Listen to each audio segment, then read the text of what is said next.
What you think about when you're born into a fire? Let them burn it out. Sell them to the richest buyer. They wanna let the world decay. They tell us lies and fade away, fade away. We feel betrayed. We were raised to lose the race. Wake at the back of the pack, kill it anyway. Listen up now, because we're never dropping out. Beat the odds, beat the big house. Our brains are bigger than the doubt. We've been thinking for ourselves, never let the truth fade away. This is bigger than ourselves, we won't let the world burn away.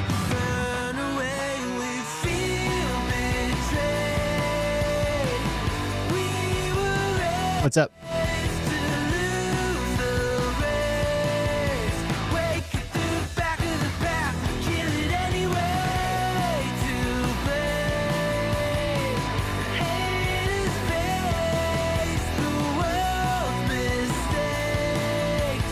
Wake at the back of the pack, kill it anyway.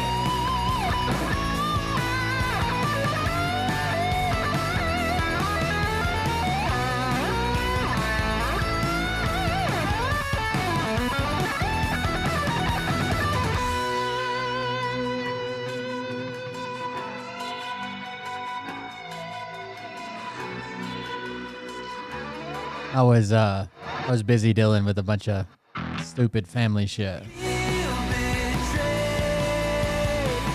We were raised It's still not dealt with, but we're I don't know, man.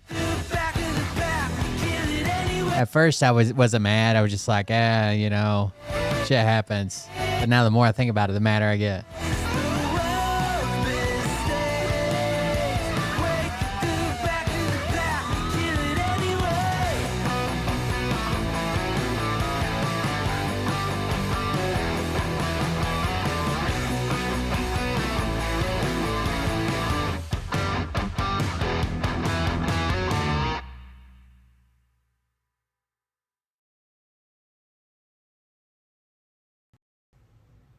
Hey daddies, it's me, the Linda Binda from TikTok. I wanted to make this video because I wanted to thank you for Atsuko watching said she hates Cold Beer everybody and she Confessionals had to have with 3-day Will break Bird. to get I over think that's all just your incompetence. incredible. I've watched Whatever a that few means. episodes and I'm just like very intrigued. But you know what I'm most intrigued in is Big Daddy's meat stick. I heard that it's very thick, like a good old German sausage. You know, Linda and her coochie loves that. Oh, never mind. Let's not go there. Anyways, I hope you have a good show and enjoy it as you can. There's a lot of weird things that go on, especially when it comes from the realm of Linda Bindaland. So, enjoy the show. Thanks for watching. Peace out. Oh, welcome everybody. I'm Will Bird, and this is a Cold Beer Confessional. Thank you guys for joining us. Thank you for being here. Yeah, I appreciate it. What's everybody up to? I heard we're on. We didn't go live last night. Mariah's out of town, and I guess she was probably feeling homesick, so she called and talked for a long time while I was trying to start the show. So I just said, fuck it, and we didn't do a show. But that didn't happen tonight. So I'm back. Thank you guys for joining us. Thank you for being here. If you want to support the show, you can do that at buymeacoffee.com/coldbeer. We just had a couple of donations coming today. I think it was Border Collies and someone else. Thank you for those donations. We appreciate it. Couldn't do it without you guys helping us pay the bills around here. So thank you for that. Let me make sure I don't miss anybody.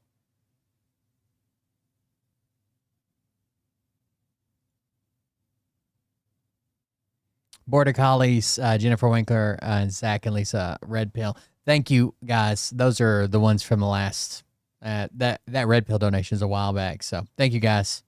I appreciate it. I want to start with Trump's had some pretty amazing speeches. he basically told the military leadership today that they spit, we hit thing again, which that's not a thing, right? We've never asked officers. Spitting is assaults. We've seen so many fucking videos where someone spits and it's assault. You get arrested for assaulting a police officer. Now, you can't just beat the shit out of someone, right, if they spit on you one time, as Trump seems to imply, but we've never just let that go. Ever, ever, ever. Trump plays it up like, oh, they spit on us, and you just have to stand there with your mouth open and say, thank you, Daddy, may I have another, or whatever the fuck he thinks is happening. It doesn't even make sense. We've never allowed that. Every police video we've ever seen, the first thing they say when someone gets spit on is assault, because it's assault on a law enforcement officer. And Trump plays it up. Well, here's just a little snippet, first of all. Then we're going to go over to let's discuss something. But here you go. In front of 800 U.S. generals who have been told to be in this room in person, President Trump comes out.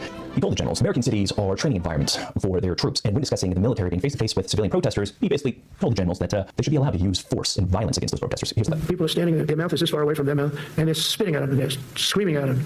And that soldier standing there, he wants to knock that. Well, you're allowed to scream at them. That's called freedom of speech, remember?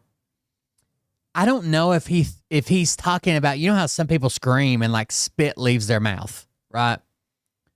Or if he's talking about physically spitting on, I don't know. Out of the person, but he's not allowed to do anything. So they just stand there and they get abused. And a woman was this far away from his face, and she starts spitting in his face, and he's not allowed to do anything. If it's okay with you, generals. I think this is Trump's literal nightmare. That a strong, powerful woman that knows what she's talking about in his face. That's why he's so fixated on it. In his face, and he's not allowed to do anything. If it's okay with you, generals and admirals, I've taken that off. I say, they spit, we hit. Is that okay? I think so. They spit. It's a new thing. They spit, we hit. Trump also went on to invoke the N-word, talking about how there's two N-words and how you can't use either of them. Well, yeah, but here's a clip. It's in the word nuclear. I moved a submarine or two, I won't say about the two, over to the coast of Russia, just to be careful, because we can't let people throw around that word. I call it the N-word. There are two N-words, and you can't use either of them. He's giving the speech to professionals, right? Generals, people who have dedicated their entire lives to military bearing. I don't know what that's supposed to mean other than trying to downplay like the actual N-word, because people say nuclear all the time. Professionals at all times. And I feel bad for them. I feel bad that they had to come here and sit and listen to this. I mean, it's garbage. And they know it. We know it. This is a waste of their time. And now I'm wasting your time. So I can't believe that's all this was like a big look at me. We're so awesome. We're the military. It's so weird. But anyways, let's go over to let's discuss something. I think's the guy's name. Yeah, let's discuss it. He does the speech breakdown, so we'll do one of his breakdown, or I think it was two different ones today. One for the military speech, one for lowering prescription drug prices.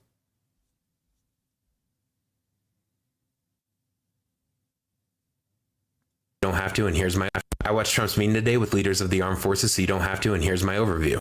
We'll jump right into it. He spoke for about 70 minutes, mentioned Biden 10 different times, and mentioned the auto pen on 7 different occasions. Right at the beginning, Kegseth is introducing him, and Pete says that his compass is clear and that he's very easy to follow. So listen to this, and you just let me know if you think any of this is easy to follow. He starts off by saying, if you don't like what I'm saying, then you can leave the room, but if you do, you'll be stripped of your career and your rank. So basically, he's going to fire you if you disagree with what he's saying. He says that he almost fired Kegseth after he gave his speech just preceding this. Why? Because the speech was so good and he didn't want to have to give a speech after that. He also says that we've won every war when we were the Department of War, but since then we've become woke, and we've now been losing wars because we're woke. He says that the left is full of bad people, but they're just giving up at this point because they're tired of Trump. He then goes on to say that it should have always been the Gulf of America because we had 92% of the frontage. He repeats that number, 92%. Just for reference, this would be what we have, and then this all would be what Mexico has, and then this would be what Cuba has over here, but apparently it's 92%.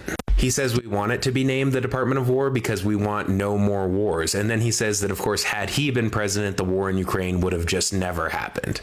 He admits that nothing has been solved in the Middle East, but says that if that gets solved between Israel and Palestine, then that will be 8+ wars that he's solved, just 8 to infinity, somewhere in there. He also says that if that one is solved, then he's going to give himself credit for 2 or 3 wars for that one getting solved. Just extra ticks on the tally mark. He says, again, he's talking to generals and admirals, that he doesn't want to show them the after effects of a nuclear weapon, even though that probably is something they've seen because it's been well documented since World War II. He also says that there's 2 N-words, and one of them is nuclear, and then proceeds to say the N-word 7 different times. I don't know if he just watched American History X, but he says that in inner cities, there are people who are shooting at firemen when they're on their ladders just trying to save people. He says that everyone loves his signature and everyone hates Biden's signature, and then says that he saved millions of lives by ending the conflict between India and Pakistan, which I will remind you, the leaders of both India and Pakistan have said that he had little to no involvement in any of that at all. He says that he wants the Nobel Peace Prize for solving 8+ wars, but says it's probably instead going to go to someone who writes about how crazy he is, and then says that he doesn't want it personally, of course, he just wants it for the country. He tells the weird anecdote that when he was in the Oval Office... Well, wouldn't it be the same if anybody in America wins it then? The leaders of Azerbaijan and Armenia, that they were so far apart on opposite sides of the room that he's never seen people so far apart in his life. And then over the course of the meeting, they kept inching closer. And then by the end, they were just hugging each other. He also then tells the other false anecdote where someone came in and said, there's $31 billion and we have no idea where it came from. And he said, well, go check the tariff shelf. And they said, but tariffs haven't started coming in from that sector yet. And he says, no, go check it. And they apparently leave and come back in 20 minutes later after having checked the tariff shelf and said, you know what, that was it. Imagine if a Republican president or politician, national politician, came in and started bragging about $31 trillion. And they're like, where did it come from? He's like, oh, well, we raised taxes across the board on everybody. They would tar and feather that person, right? But that's exactly what a tariff is. Like, he raised taxes on everybody across the board. And now he brags about how much money they made. We could have always done that. It's not something special that he did, but why do that? That's exactly where it came from. He says we're not going to build anything out of aluminum because aluminum melts as soon as it sees a missile coming at it. He then says that aluminum melts when a missile is 2 miles away from it. He then, with no context at all, says that bullets are way cheaper to make than missiles. Wow. He goes on a rant for like 10 minutes about merit and merit-based systems, even though he is one of the, if not the least qualified person to ever hold the position that he currently sits in. He says, wow. He goes on a rant for like 10 minutes about merit and merit-based systems, even though he is one of the, if not the least qualified person to ever hold the position that he... Right, to cover the billionaires. So we can get all these billionaire tax cuts, we got to fucking charge everybody else, everybody in America more. Like, if they would have rolled it out as a fucking tax, then people like where I live would have been fucking up in arms. But they call it a tariff, and they're like, hell yeah, we should have been doing this years ago. Well, then why didn't you just advocate for higher taxes? At least it's in. He says, even though he's apparently ended every war that has ever... At least that could be applied in a more ethical way, like in a better way, right? At least it can target people that have it to spend rather than tariffs just targeting everybody. Gone on that we're going to spend over $1 trillion in the military. So while he's saving the American taxpayer money, he's going to increase the budget on the thing that we spend the most money on anyways. Oh my God. Well, real quick, hold on. The CBO did the weirdest thing. While he's talking, I'll forget this if I don't. I'm fucking like spacing out tonight because I'm upset. But I'll forget this if I don't show it. So the CBO, which does like when people come up with like laws and tax plans and shit, they say how much this is going to cost America. The CBO did two separate predictions for the one big beautiful bill. Okay. One of them included the trillions of dollars in tax cuts and tariffs and all the other things. And they talked about how much this is going to add to the deficit. right? As we know. The other one, for some reason, just assumed that the 2017 tax cuts were going to go through regardless, and then made an estimation on the one big beautiful bill and somehow showed Trump in surplus.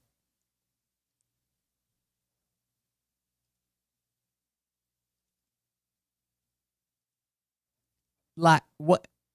What?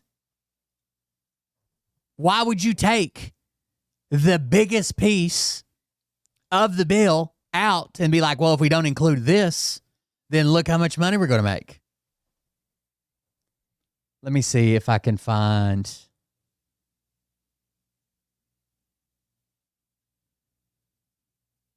what I'm looking for. Hold on just a second. I know if I don't cover it now, I won't.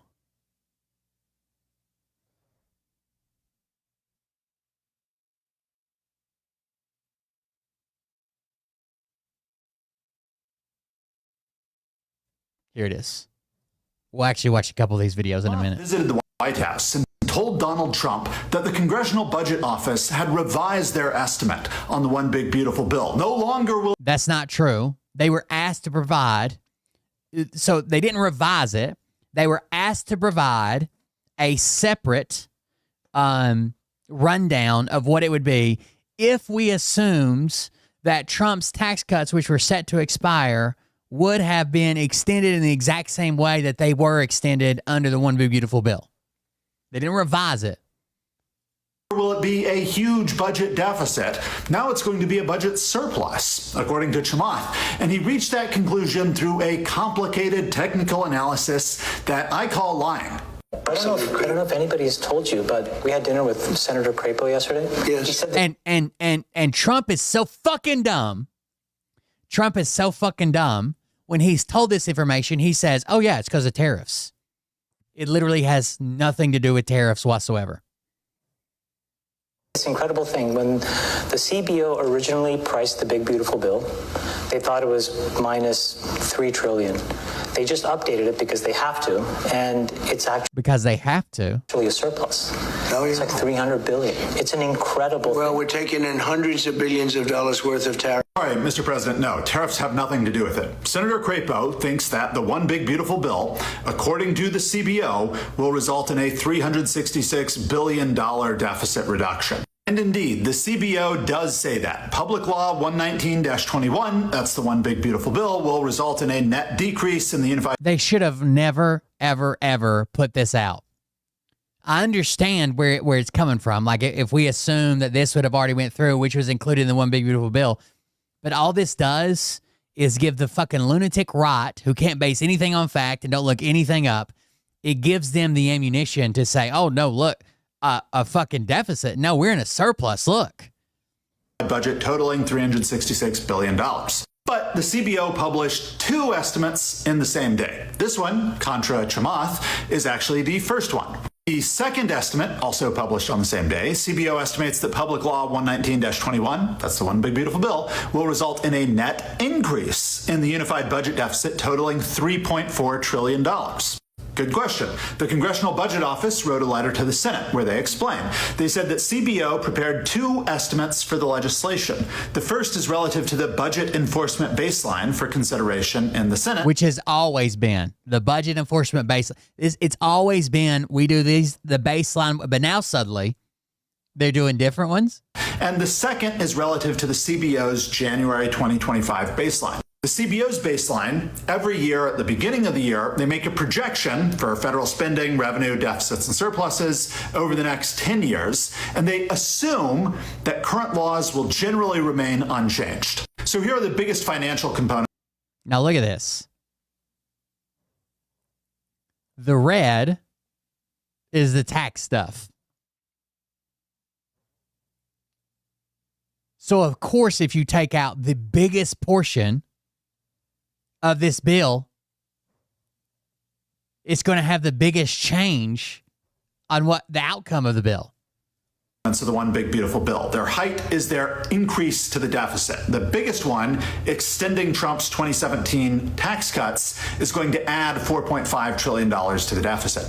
Then we have some more spending, which is going to add a little bit more money to the deficit. The spending is going to ICE and the military. Then we have some spending cuts. That's cutting things like Medicaid or SNAP.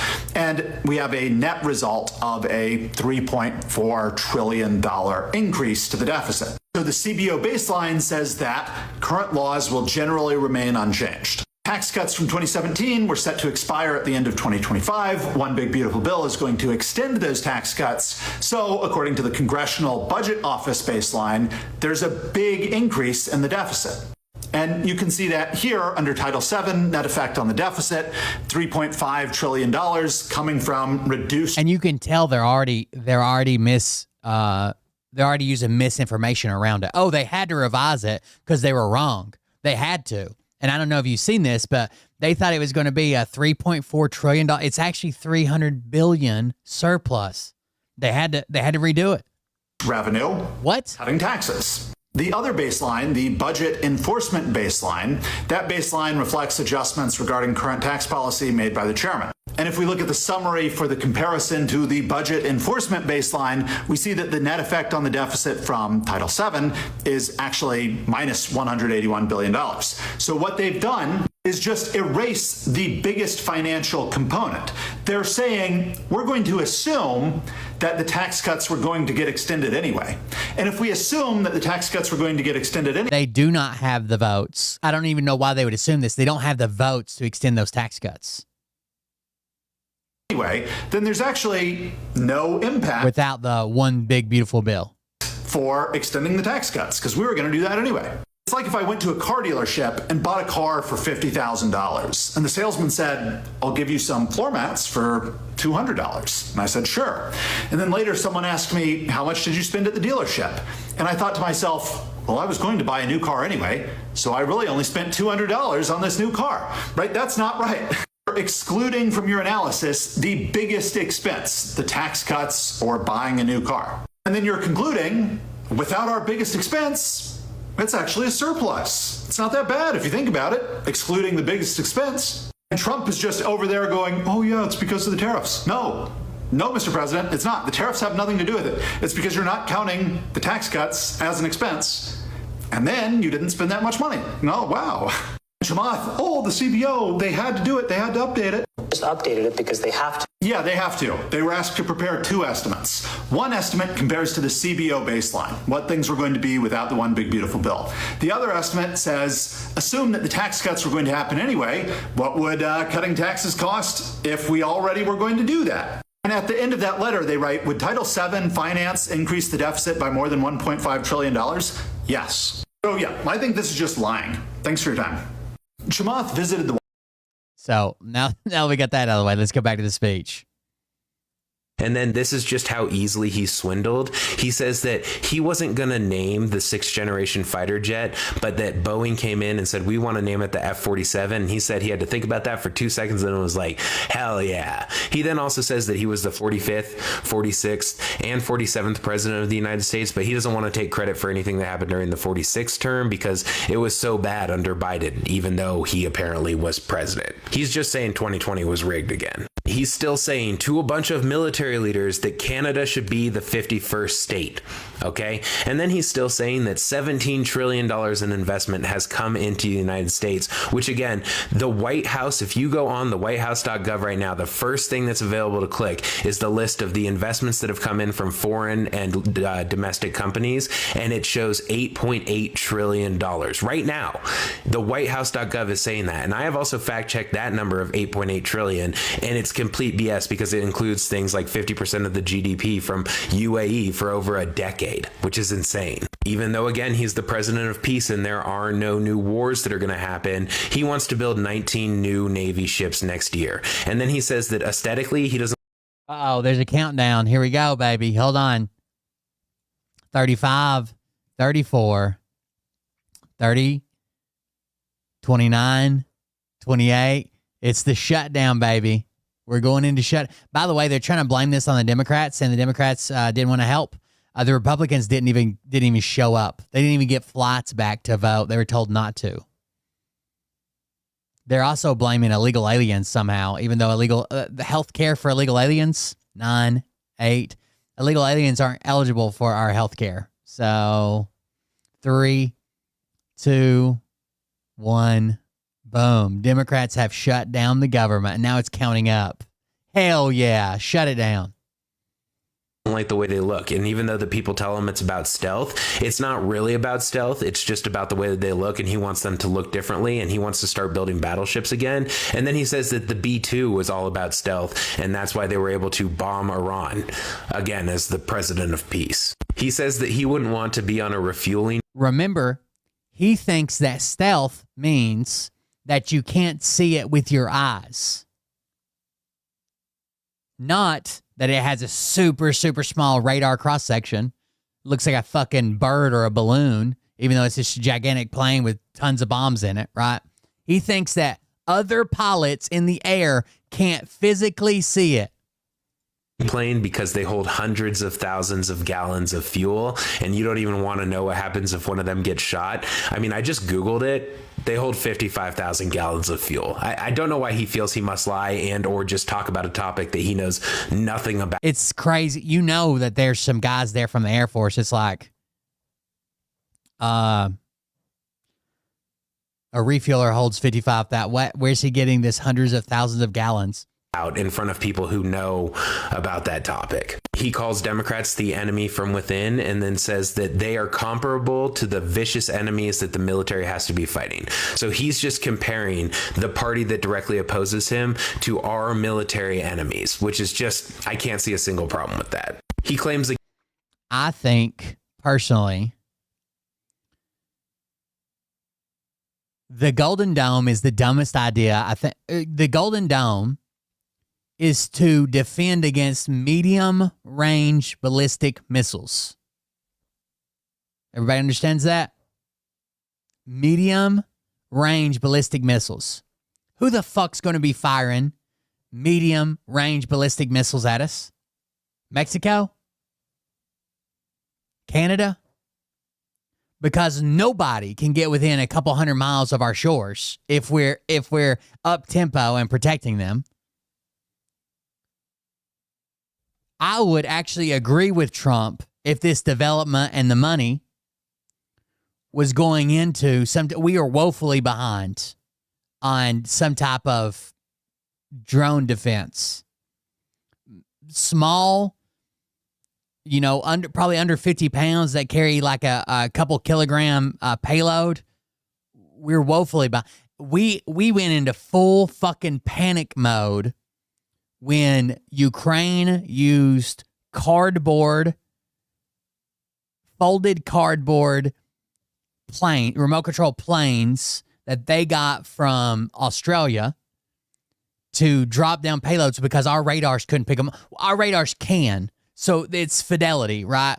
Our radars can pick that up, but you also got to start picking up birds and balloons and stupid shit, right? That you normally wouldn't. The reason the weather balloon that time got so far over the U.S. is because the fidelity on our radar system was looking for fucking planes, right? It wasn't looking for weather balloons. We don't know how to filter out. Yeah, we can pick up drones with our radar systems. Are we also going to chase down every fucking large bird and make sure it's not a drone? We need something to combat the new age, the new way they're using light drones. Again, that 25 million people came in, which he admits is just a number that he thinks. He has no proof of that. He did used to say 21 million and then just changed it to 25 one day. And then he says that invasion of the U.S. is no different than if a foreign country had been invading us. The only difference is if it was a foreign country, they'd be wearing uniforms. He calls the people that were around Biden radical left lunatics and says that they're very brilliant individuals, but they're very dumb when it comes to policy. I'm just going to remind you, Umberto Eco and others have pointed out in their writings on fascism that one of the main tenets is you must portray your enemy as. Presidents often have apolitical speeches, especially when they're speaking to the military, but they don't go to like military rally style things like Trump does, right? When they're speaking to the military, it's usually because it's like fucking Veterans Day or Memorial Day or something like that. They'll talk about history. They'll talk about goals. They'll talk about how good our nation is, kind of deal. But they won't come out and be like, the Democrats hate us and they want to do this and that's why we got to stop them or whatever. Both weak and incredibly strong at the same time. So he's sleepy Joe Biden, but he was able to rig an election when he wasn't even in power. Things like that. He says that he doesn't even believe it, but for the past 4 months, no one has crossed the border illegally. And Zero. He says that even though that information is coming from a leftist group, he has to believe it because obviously the border is going to be so good. He then says that Portland is like a war zone. It's like World War II and the entire city. The older millennial of all people. Let me see if I can find his video since we just mentioned Portland.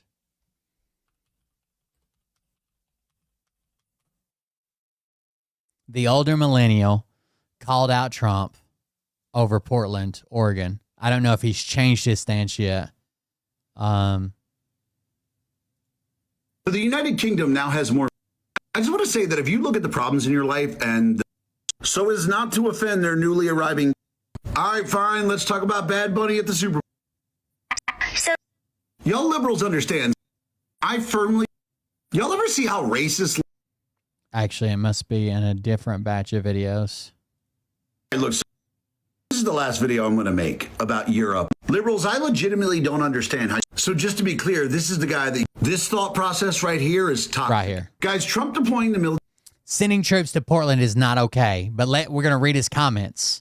He's fostered this community, right? Let's read the comments. Guys, Trump deploying the military to Portland is not okay. Like, you guys know me, like in almost everything I do, I'm pretty fucking conservative. It's because I believe in actual conservative values that's not okay. Like, I don't give a fuck how you try to rationalize it. I don't care that you support Trump, because I do, and it's not okay. Like, I supported Trump deploying the troops to D.C. because that's a federal district. And I made it very clear that while I supported that action, that I would not support him sending the military to actual states. Because as a true conservative, I believe in states' rights. And if you claim to be a conservative, you should believe in states' rights. And if you don't, then you can shut the fuck up because you're not really a conservative. There is literally no valid reason whatsoever to deploy the military to Portland. There is nothing in the Constitution. There is nothing in the Bill of Rights. There is nothing in any of our founding documents that makes our nation what it is that makes that okay. I don't give a fuck if there are riots going on in Portland. I don't give a fuck if there's nothing going on in Portland. Deploying the military there is unacceptable. This is one of those moments where I'm able to see who the real conservatives are, who the real constitutionalists are. And no, I'm not saying, oh, you got to completely turn your back on Trump. But if you claim to be a conservative, if you claim to believe in the principles of the Constitution and the principles of our founding documents, you cannot support sending troops to Portland. So make up your fucking minds. Are you actually a conservative, actually a constitutionalist, or are you just a Trump supporter? If you're the former, awesome. Great to know you. If you're just the latter, yeah, I mean, get fucked. Guys, Trump deploying the military to Portland. So he didn't really mince words there. He said, get fucked. Let's read his comments. You lost me on this one. I live here in Oregon. We need help. Our governor is not doing anything about it. We disagree with you. The state isn't taking care of its citizens. The feds need to step in. These comments didn't go the way he thought they would. Protect the nation from enemies, foreign and domestic. That is what Trump is doing. All threats, foreign and domestic. Antifa is domestic terrorism. He's deploying them to federal buildings, so he has all the right to deploy them there. He is protecting federal properties and federal agents. If Portland won't protect federal troops, then Trump will. Bro, I live in Oregon. Portland is bad. I genuinely agree with you, but not on this. He has every right to protect federal employees from domestic terrorists. If these cities don't care about protecting their citizens, then this is the result. Portland is an absolute shithole. I'm 100% okay if the state won't protect our feds, then someone has to. He sends them to defend ICE agents who are under attack. I believe in states' rights, but the citizens don't have a right to attack federal workers or buildings. Bro, have you lived in Portland? The place is messed up. Have you been to Portland? I live in Portland, and I welcome them with open arms. I don't disagree often, but I do here. Has bro even seen Portland? Have you been to Portland? It needs help. This is the first time I actually have to disagree with you. I'm a conservative, but the safety of U.S. citizens is under federal protection. Antifa was listed as a terrorist group. He's deploying the military to protect ICE agents. Really? No valid reason to protect our ICE agents? I kindly disagree. I haven't skipped a single comment, by the way. If the local governments refuse to protect its citizens, defend this country against enemies, both foreign and domestic. How much are they paying you now, Joe? Nah, you're missing on this. Presidents have a duty to protect the citizens. If the state won't do it, the president will. As a conservative, we want to conserve life above all, and saying lives is always important. States' rights do not supersede citizen safety, which he liked that comment. You're right. I'm not a conservative. I'm a centrist, and what Trump is doing is protecting the people when their local government won't, and it's the government's job to protect the people. I believe in states' rights, but I also believe the president's rights to protect every citizen. Isn't he sending them to defend the federal facility?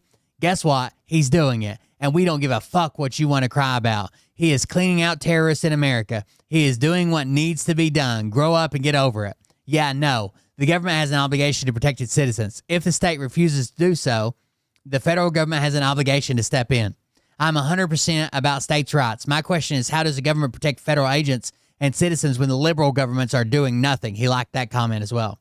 I agree with 99% of the time. But if it's truly just to protect ICE facilities, and then I think it's okay, he does have standing. ICE facilities are federal facilities on federal property. Respectfully, I believe, if I'm not mistaken, the troops swear to protect both foreign and domestic. How else protect from both foreign and domestic? How else would you describe Antifa rioting? They are domestic terrorists, right? What other options does he have to do you want him to use? That didn't make any sense. The main issues are those states that are failing to protect their residents. Every fucking comment called him out. They're not conservatives. They're not centrists. They're not leftists. They're Trump cocksuckers. It doesn't matter. Trump, Fox News shows them all this rioting going on. Reporters on TikTok are being called out, or I'm sorry, on Twitter are being called out for using coverage from the pictures and videos from the George Floyd protests to make it seem so bad. And then Trump's like, it's bad. We got to go get them. They don't give a fuck. They never did.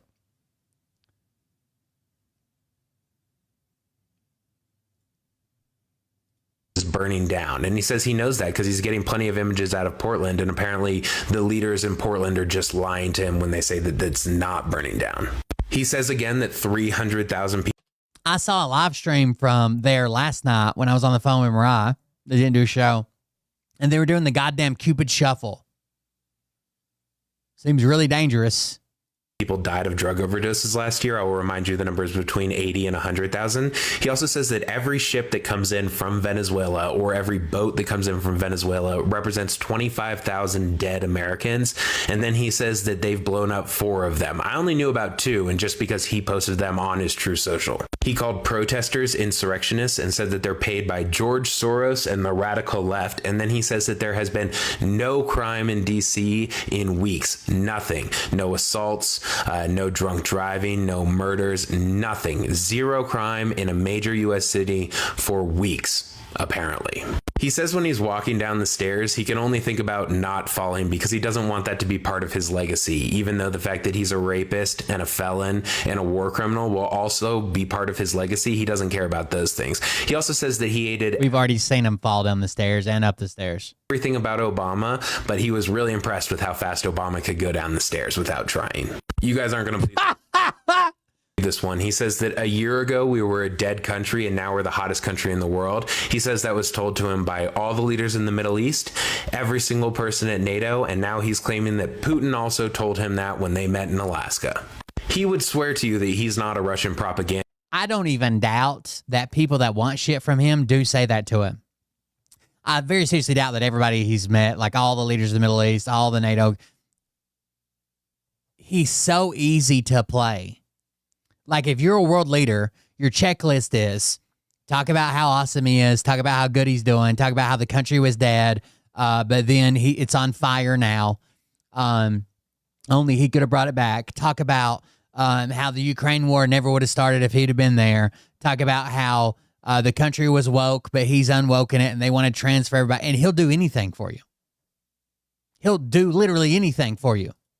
But he says he's really disappointed in Putin because that war should have been over in just a week.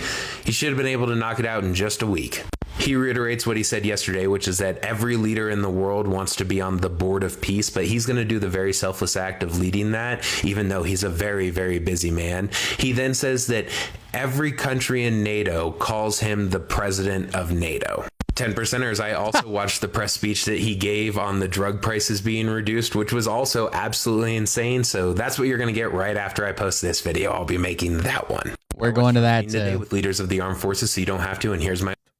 I watched Trump's press conference on lowering prescription drug prices today, so you don't have to, and here's my overview. They spoke for about an hour, and he only mentioned Biden 3 times, which is an improvement from what he did when he was addressing the U.S. military leaders, which is the video immediately preceding this one if you'd rather watch that video. He starts off again, he does this all the time, by just being unable to recognize which of his cabinet members are there. He asks where someone is who's standing literally right behind him, and then the other people have to be like, oh, he's right there. He literally does this all the time. He also reiterates the thing that he said before, where prices are going to be reduced by over 1,000%. Jim, where is Jim? Jim, are you here, Jim? Oh, you're the guy I was talking to that's sitting directly in front of me? Oh, you're looking good there, Jim. Like, he then later, like a minute later, says that prices are going to be reduced. Leaders, which is the video immediately preceding this one if you'd rather watch that video. He starts off again, he does this all the time, by just being unable to recognize which of his cabinet members are there. He asks where someone is who's standing literally right behind him, and then the other people have to be like, oh, he's right there. He literally does this all the time. He also reiterates the thing that he said before, where prices are going to be reduced by over 1,000%. He then later, like a minute later, says that prices are going to be reduced by 50 to 100%, and then will right after that say that it's 1,500 and 1,600% reduction in some cases. It's just all over the place with the math. He says this reduction was definitely...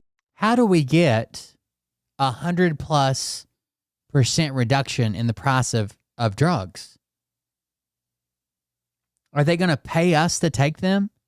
Going to happen in his first term, but then COVID came up and he just wasn't able to do it, but now they're getting it done. Then RFK comes up and says that Trump just constantly harassed him and Dr. Oz about getting this done, and then he talks about people paying hundreds of thousands of dollars for their medication and other people who are choosing either food or medication. All these people can talk about this all day and never have the thought that Medicaid for all or Medicare for all should be a good idea. They then have some random business dude come up who started some medical business, I guess, and he says that TrumpRx.com is going to be opening it up very soon, and that on that, because everything in these press conferences is just a trove of contradictions, that there will be an 80%-ish reduction in drug prices on TrumpRx.com. Next, the Pfizer CEO talks, and right at the beginning, Trump interrupts him and is like, you've got a great office, but I think that this is the best office in the world, as it's just decked out in the most gaudy gold shit ever.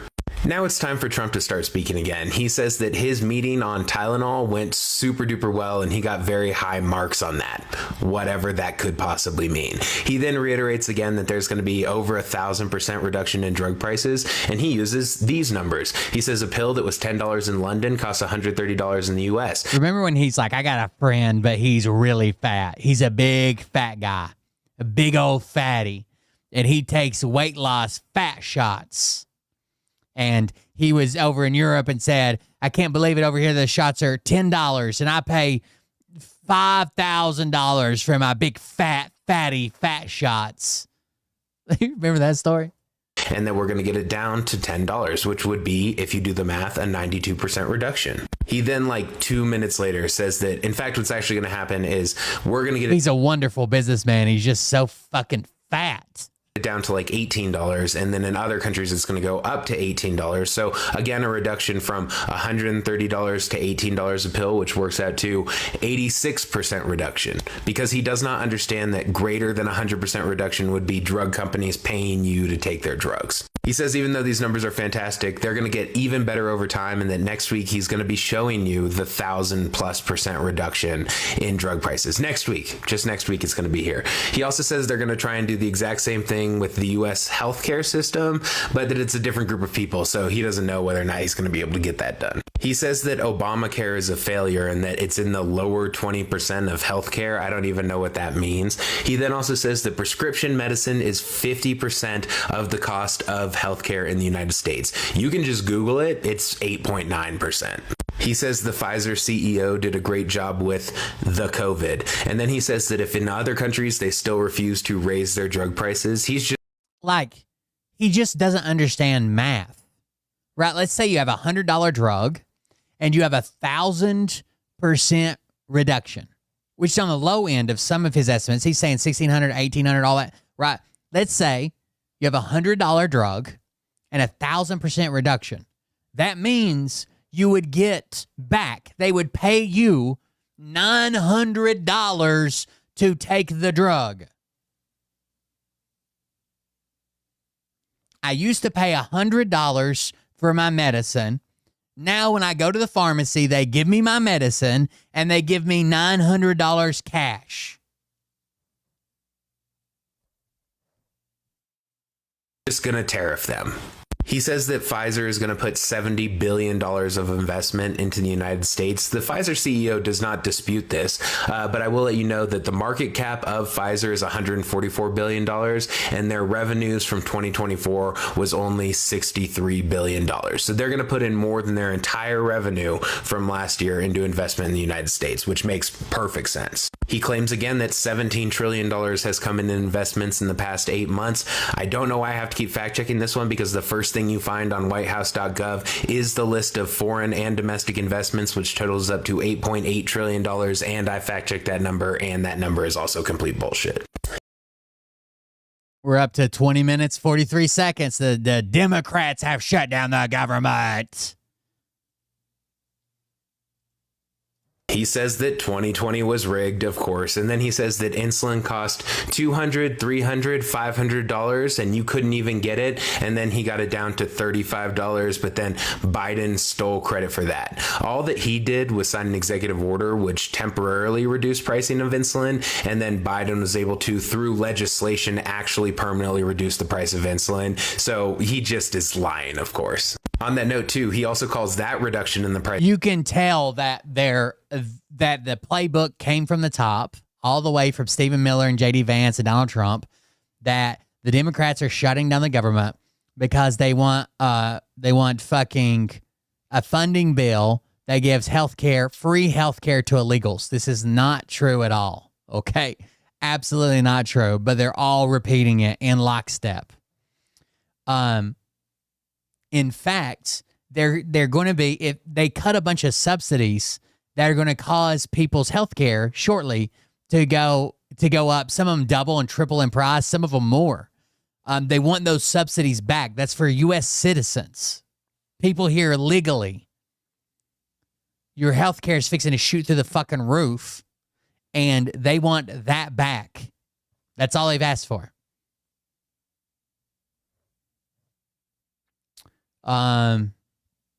15 million Americans will be kicked off their health care plans because of the provisions made in Trump's One Big Beautiful Bill, which would see health care provisions expire in 2027, including for legal immigrants accessing the ACA. While Republicans push America to the brink of a shutdown, Democrats are ready to negotiate a bipartisan continuing resolution and government funding bill that lowers the cost of living, helps working people, not just billionaires, and protects people's health care. The Republicans didn't even fly back to work. They were instructed not to by Mike Johnson. The proposal does not in any way, shape, or form include free health care for illegal immigrants. Of insulin 1,000%, and says that even though Biden was trying to take credit for it, he knew nothing about it. Not a thing. He says that overall, this is going to be the biggest reduction in pricing that you've ever seen. It's going to be 10 to 15%, not just of pharmaceuticals, that you've ever seen. He also says that he's still coming up with an idea to replace Obamacare that's going to be much better than Obamacare. You remember concepts of a plan?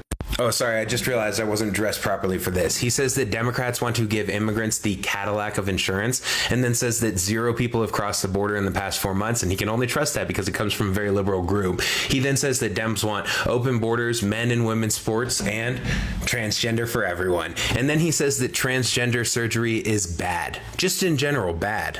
I know you're not going to believe this, but he says a year ago we were a dead country and now we're the hottest country in the world. And then he says that the shutdown that's coming is definitely the fault of the Democrats because they want transgender for everyone and healthcare for immigrants. And he says that it's a dangerous game that they're going to play because if they let the government shut down, he's just going to cut all of the aid that people get. He's just going to cut all of it. He reiterates again, the government is only going to shut down because the Democrats want to give health care to all I think immigrants. And then the only health care that an actual undocumented or illegal would get would be emergency room services.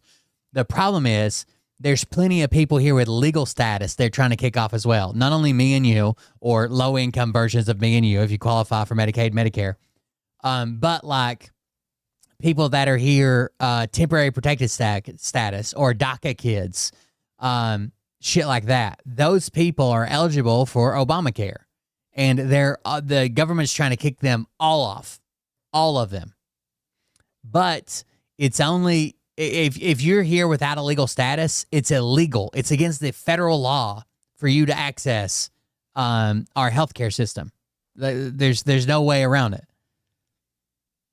You cannot use taxpayer dollars for health care for someone here that's undocumented or illegal. Reporter asked him, hey, illegal immigrants aren't able to sign up for the programs, the federal programs that you're talking about. So what do you mean they want to give it to immigrants? And he goes, well, this is just unsustainable to continue giving this money to healthcare for immigrants, which they directly asked him a question. Hey, that's not possible. And then he reiterates again that he's going to cut all benefits to people if the Democrats allow for this to get shut down. So if you're on SNAP, if you're on CHIP, if you're on Medicare, Medicaid, just gone if the Democrats allow this to. By the way, I think they're in a very weak position right now. Okay? If you're in the strong position, you don't have to come out and lie, which is hard to do with the current Republican Party because they like to lie about everything. But I think they're in the weaker position. The party that's in control always gets blamed for the shutdown. And they've got the House, the Senate, and the White House. Down, even though they control the White House, the Senate, and the House of Representatives. Talking again about immigrants, he says that he has a big heart, probably a bigger heart than anyone in the room. So that's why he doesn't want to give any health care to any immigrants, even though that's something that's not happening. He says again that 25 million people have come in under Biden, even though he's unable to provide a source for any of that. He also says that there has been no crime in D.C. in a very long time and keeps talking about how safe D.C. is now and that restaurants are finally opening up. He says that 11 people were killed in Chicago in the last few weeks, and that constitutes a war zone, even though he's constantly talking about the fact that in Ukraine, 5,000 to 7,000 people are dying each week. But apparently 11 is a war zone. He says that Pritzker is a loser and then says that for years, no restaurants opened up in D.C., but just since he brought in the National Guard, 2 restaurants have opened up in D.C. I'd love to know if there's a restaurant owner in D.C. who opened sometime in the last 4 years, not since the National Guard came in, because obviously there are a bunch. Hell yeah, 10%ers, this is your second video today. If you haven't watched the one on his meeting with the leaders of the U.S. military, I highly recommend you watch that one because it was crazy, and it is the video that immediately precedes this one. Now I have some thank yous. This person says, thank you for the work you do. I look forward to your content and truly appreciate your recaps. Sending good vibes from Austin, and that one is from Shonda. They sent me an American flag, which I have already hung up out front of my house because these people do not own America's flag or any colors for that matter. Transgender for everyone. Donald J. Trump. Tina sent a Banksy print. That's very nice. Thank you very much for that, Tina. No message. They DM'd me separately because it didn't come with a receipt thing. This person says, thank you for taking the time to make your videos. They are very critical to keeping us informed about this clown car the orange paranoid parasite is supposedly driving. That one's from Betsy. They sent a puzzle. It's 101 dogs pooping. It's a pretty cute puzzle, so thank you for that. This person says, I appreciate your summaries on our ridiculous administration. I hope this puzzle invigorates your brain after the daily trauma from Munjami in Texas, and they sent a national parks puzzle. Thank you for the puzzle. Puzzles, transgender for everyone t-shirts, pretty cool. Take some time, and these are 1,000-piece puzzles, so it's going to take some time.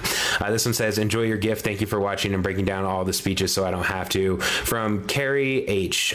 They sent me a post driver, like U posts. I use them to hang up the trellising for my cucumbers and also to keep my fruit trees kind of locked in. So I did need that. Thank you very much. I had one at some point, and having moved across the country twice in the past, 5 years, it's gone. So, you know, things like that happen. But thank you guys for being here. Thank you so much, everyone. Yeah, this guy explains it well. Hold on. Everyone who just watches, I really do appreciate you guys. I appreciate the time you spend with me. I appreciate that you listen to me as a voice of reason, because that is all I'm trying to be in this crazy, crazy world we live. The thing I usually use to share videos from my phone to my PC isn't working, so bear with me. But this guy explains the position pretty well.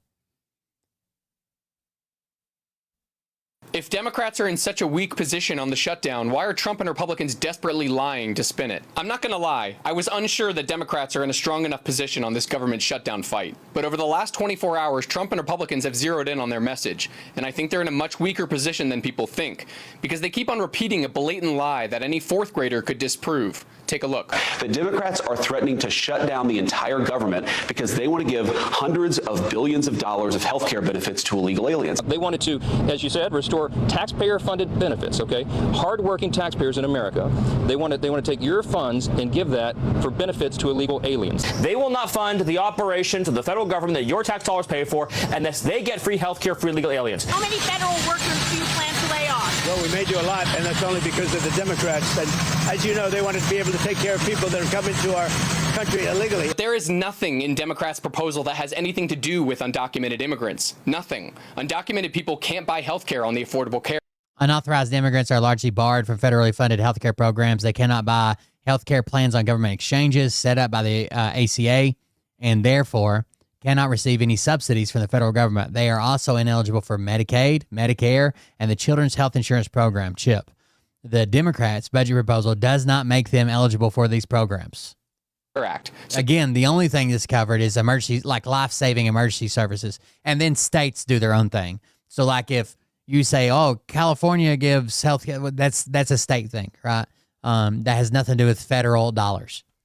They can't get subsidies. They can't get Medicaid. They can't get Medicare. They can't even get their kids' health insurance through the Children's Health Insurance Program. This is actually really simple. Beginning next month, health care for millions of people is going to skyrocket unless Congress extends subsidies under the Affordable Care Act. And Democrats are saying, if you want our votes to fund the government, you need to extend those subsidies and roll back some of the massive cuts to Medicaid that Republicans made earlier this year. So why tell such an easily disproven lie? Because Trump and Republicans are actually in a pretty bad position. First, the party in charge always gets blamed for a shutdown, and they control the White House, the House, and the Senate. Second, Democrats' demands are pretty reasonable. They're not asking Trump to stop deploying troops into cities, or end his illegal tariff agenda, or release the Epstein files. They're simply asking to protect health care for millions, which many Republicans eagerly want to do. And third, their position is extremely unpopular. Trump's own pollster found that 68% of Trump's voters want to extend these subsidies. And if they don't, Republicans go from 3 It's amazing how many people that claim to support Trump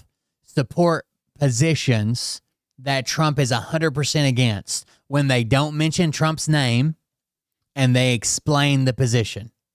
When you go in and say, hey, we're not talking about illegal aliens. We're talking about low-income people here and these people and the CHIPS program and blah, blah, blah. We're not talking about political parties, but right now, there's a subsidy to help these people afford. Those Trump voters are like, hell yeah, we got to keep that. America first, got to protect them. Trump wants to get rid of it. I fucking hate it.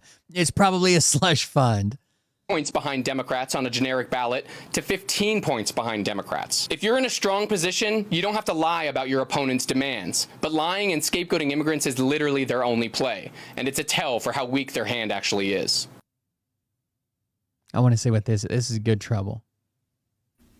No foul play suspected. Huh? A lot of people don't even know this, but there was a series of hangings immediately following some of the George Floyd protests in Southern California and New York and Portland and Houston, all of whom were black or Hispanic. All of these were ruled suicides with no foul play. Concurrently to all of these hangings, nooses were starting to be found all over the country, including someone hanging a full life-size dummy in effigy miles away from where somebody found a body in Southern California. Historically, one of the functions of lynching people in this manner is plausible deniability, both by the people who are committing these horrific atrocities and also by the people supposedly investigating these atrocities, oftentimes in an effort to cover up these crimes. So when you hear that there's no foul play suspected in 21-year-old Mississippi college student Trey Reed's hanging, where His father recounts Trey going to the police to report harassment and the police doing nothing, and Trey putting pressure on the same police department for not doing anything. And Trey's family members are saying, Man, I hate this for a young man like that, but suicide's hard, man. Sometimes, yeah, he's reporting harassment. That could be mean like people were coming after him and they could be trying to kill him, or that harassment finally got to him. The police aren't helping him and he feels like he has nowhere to turn. I hate trying to break down whether a suicide was a suicide or not. That they saw bruises all over him and possibly broken bones. You have to think, why are they saying this? Why are they not allowing Trey Reed's family to identify his body?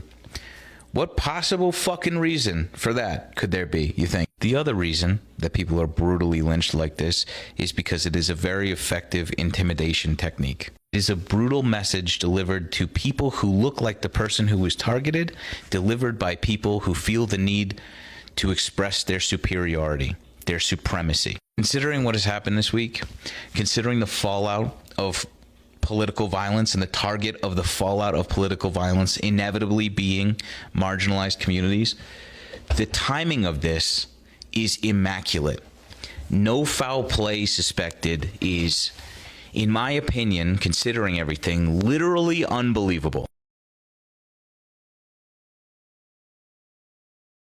Let's see what this I've been one saying is. for a long time that the smartest thing Donald Trump could do when he took office is nothing. Just take credit for an economy on the rise and go fuck off and play golf and just let people hoodwinked by his economy propaganda praise him for all the post-COVID economic recovery Joe Biden's been doing for 4 years. Real wages are up. Unemployment's down. Interest rates are coming down. Inflation's back to pre-COVID. Look at how good Donald Trump's doing. But instead, he chunked it. That very intelligent, rakishly handsome dude was right. You may remember all the way back Got him. when the jobs report came out was so anemic that Donald Trump fired the woman who had the unenviable position of simply telling him the numbers, and he didn't believe her because they were so fucking bad. Guess what?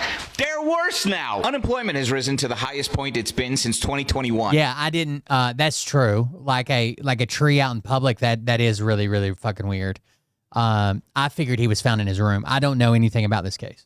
Then we lost jobs to the tune of 12,000 for the first time since December 2020, COVID. Who was president then, by the way? All this guy had to do was coast and continue to fail upwards like he has his entire fucking life. But instead, he stepped on a cartoonish rake, and it hit all of us in the face somehow. And then we have this absolute fucking gem. Let me see if I can find it. I like this guy who does these like, hi, I'm Attorney General Pam Bondi, and then does his little statement or whatever. I forget. Foobar Pack is his TikTok name. Is that true? Hello, I am Speaker of the House Mike Johnson. Hello, I am James Walkinshaw, newly elected representative to Virginia's 11th District. Here are the unofficial election results. Unofficial election results for a Republican coming in, okay? He showed up with unofficial election results. District. Here are the unofficial election results. Thank you. Your swearing in will happen immediately, as has become common practice in the House of Representatives. Hello, I am Adelita Grijalva, newly elected representative to Arizona's 7th District. I will be the tie-breaking vote to force a release of the Epstein files. Here are the results of the election. The certified election results, which I won by 40 points, along with a letter from the Arizona Secretary of State. Thank you. Your swearing into Congress will occur at an unspecified future date. This delay has no relation to the upcoming vote on the release of the Epstein files. so she doesn't get sworn in. They haven't set a date for swearing her in.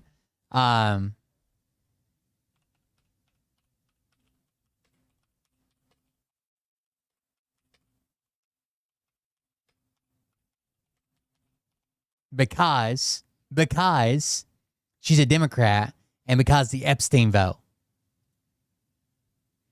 Republicans refused to swear in a newly elected Democrat, delaying success of Epstein petition. Speaker Mike Johnson, Republican, and House Republican leaders refused requests from Democrats to swear in Rep-elect Adelita Grijalva, maybe, on Tuesday, saying she will be sworn in when the House returns to regular session. The move deprives a petition of the last signature it needs to force a vote on a bill to release the Epstein files related to Jeffrey Epstein, a push that Republican leaders and President Trump oppose. Grijalva, who was elected last week in a special contest to replace her father, the late Representative Raul Grijalva,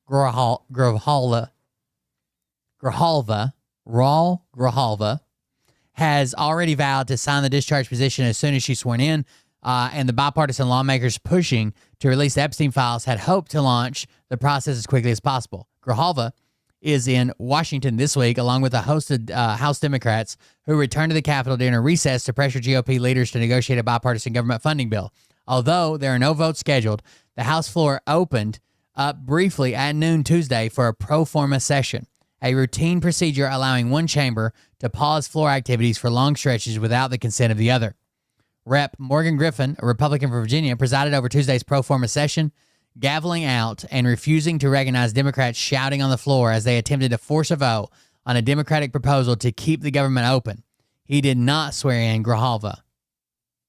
Historically, you do it when the House is in session other than pro forma, Griffith said after the session when asked about the not swearing in Grijalva. Grijalva noted that Florida Republicans are sworn in. Oh, shit.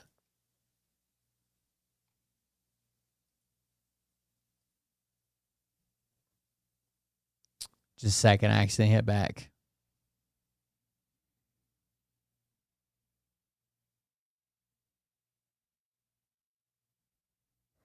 Noted that Florida Republicans were sworn in during a pro forma session earlier this year on April 2nd, the day after their special elections.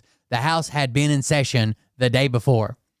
There's no reason why I couldn't have been sworn in, and it's very problematic because we're facing the government shutdown. We're going to have constituents who have questions, and there is nobody there to answer the questions, Grijalva said.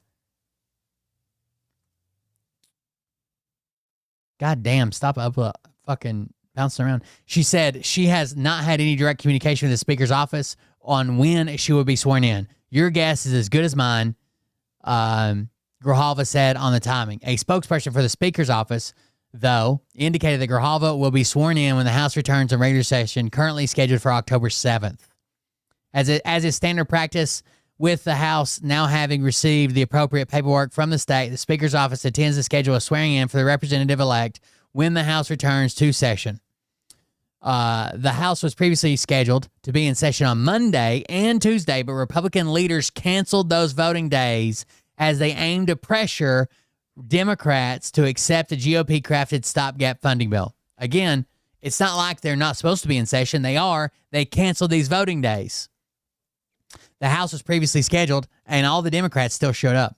The House was previously scheduled to be in session on Monday and Tuesday, but Republican leaders canceled those voting days as they aimed to pressure Senate Democrats to accept a GOP-crafted stopgap funding measure. A shutdown would not prevent Grijalva from being sworn in. The full House was sworn in during a government shutdown when a new Congress started in January of 2019. Highlighting Grijalva's arrival, the Democratic Women's Caucus wrote a letter to Johnson on Tuesday morning urging her immediate swearing in. It is common practice of the House of Representatives that representatives-elect are sworn in immediately following their decisive election, with some being sworn in as little as 24 hours after they have won.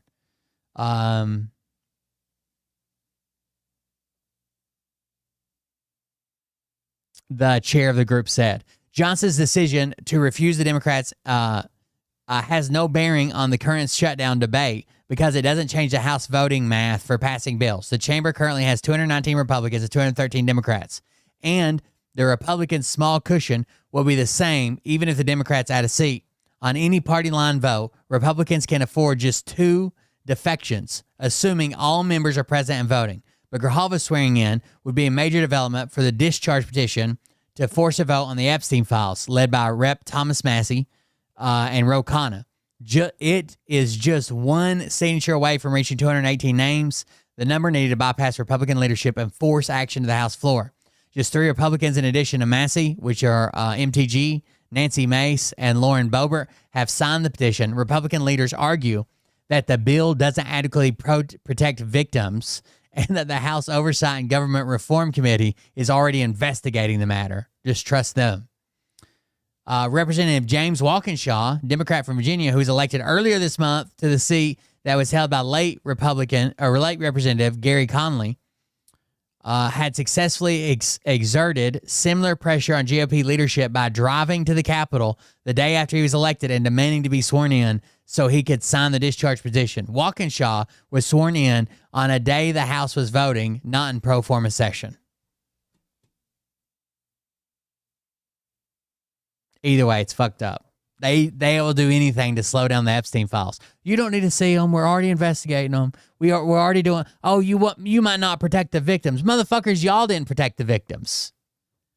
The person who protected the victims is whoever fucking killed Epstein. That's the only person who protected the victims, and it was fucking too little, too late. The damn sure wasn't fucking Congress protecting the victims. I know that much.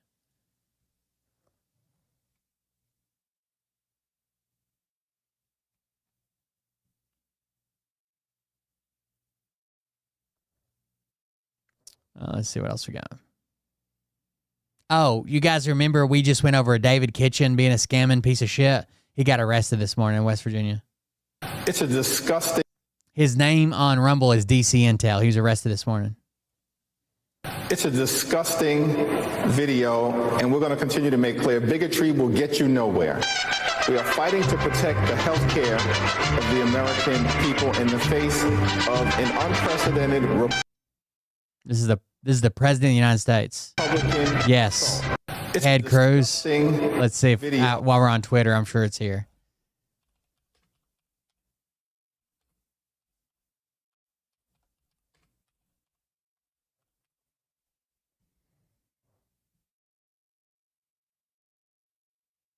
This is Ted Senator Cruz. Booker also said we should have bipartisan agreement. I think that's a great idea. We should have bipartisan agreement. How about we all come together and say, let's stop murders?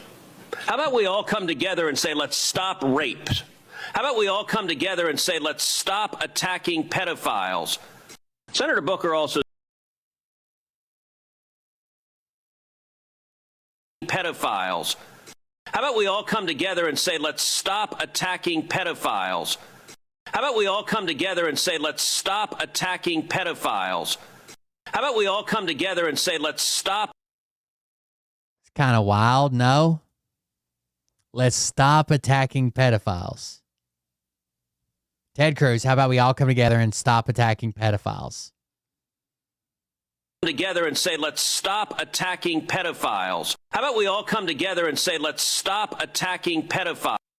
Come together and say, let's stop attacking pedophiles. It doesn't get any better. How about we all come together? Booker also said we should have bipartisan agreement. I think that's a great idea. We should have bipartisan agreement. How about we all come together and say, let's stop murders? How about we all come together and say, let's stop rape? How about we all come together and say, let's stop attacking pedophiles? Senator Booker also said we should have bipartisan agreement. I think that's a great idea. We should have bipartisan agreement. How about we all come together and say, let's stop murders? How about we all come together and say, let's stop rape? How about we all come together and say, let's stop attacking pedophiles? Pretty bad Senator slip, Booker no? also said we should have bipartisan agreement. I think that's a great idea. We should have. Senator Booker also said we should have bipartisan agreement. I think that's a great idea. We should have bipartisan agreement. How about we all come together and say, let's stop murders? How about we all come together and say, let's stop rape? How about we all come together and say, let's stop attacking pedophiles? I want you to look at what happened when the National Guard went to D.C. Robbery fell by 57%. Homicide fell by 58%. He doesn't even fix it. Sex abuse fell by 40%. If he went politicians, that's very telling that he substituted pedophiles for politician. Those are real results. And Detective Pemberton... I just wanted to show you the full clip in case you think he was like, oh, no, I meant... If you would tell this committee what was the effect of the 2022 Comprehensive Policing and Justice Reform Law, and what would the benefit be for the people of D.C. if Congress passes my Clean D.C. Act? Thank you, Senator Cruz, and thank you for introducing the Clean D.C. Act, which repeals the Comprehensive Policing and Justice Reform Act. It is unquestionably one of the worst pieces of legislation, public safety legislation I've ever seen, and it has... The Act. Thank you, Senator Cruz, and thank you for introducing the Clean DC Act, which repeals the Comprehensive Policing and Justice Reform Act. It is unquestionably one of the worst pieces of legislation, public safety legislation I've ever seen, and it has completely dismantled and destroyed the Metropolitan Police Department to the tune of more than... I'm sure they are right now. So when this guy starts talking, you can hear whispers and shit. Listen. For introducing the Clean DC Act, which repeals the Comprehensive Policing and Justice Reform Act. It is unquestionably one of the worst pieces of legislation, public safety legislation I've ever seen, and it has completely dismantled and destroyed the Metropolitan Police Department. You can't hear all of it, but I'm sure that's him saying, you said, let's stop attacking pedophiles. Suggestions that get our sons and daughters. By the way, one thing that Hegseth is very concerned about is he wants to make it harder to complain about your superiors, whether you made it up or whether you're a repeat offender. Or we should always have an open door policy and investigate every complaint. He wants to make it harder. Killed. When it comes to combat arms units, and there are many different stripes across our joint force, the era of politically correct, overly sensitive, don't hurt anyone's feelings leadership ends right now. He calls it the no more walking on eggshells policy. At every level, either you can meet the standard, either you can do the job, either you are disciplined, fit, and trained, or you are out. And that's why today, at my direction, and this is the first of 10 Department of War directives that are arriving at your commands as we speak and in your inbox.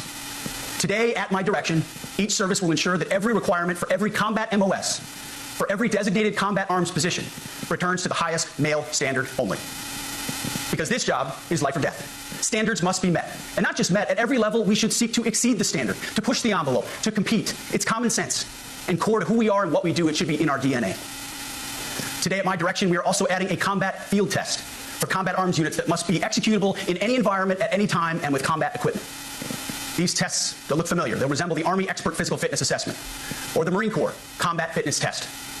I'm also directing that warfighters in combat jobs execute their service fitness test at a gender-neutral, age-normed male standard scored above 70%. It all starts with physical fitness and appearance. If the Secretary of War can do regular, hard PT, so can every member of our joint force. Frankly, to be fair, 70% is not that hard, right? When I was in, it was like 42 push-ups, 47 sit-ups, and a 1656 2-mile or something like that. That's for the youngest category. It's tiring to look out at combat formations, or really any formation, and see fat troops. Likewise, it's completely unacceptable to see fat generals and admirals in the halls of the Pentagon and leading commands around the country and the world. It's a bad look. It is. By the way, this guy's had tons of plastic surgery, but he wants to tell you how you can't be tubby. And it's not who we are. So whether you're an airborne ranger or a chairborne ranger, a brand new private or a 4-star general, you need to meet the height and weight standards and pass your PT test. And as the chairman said, yes, there is no PT test.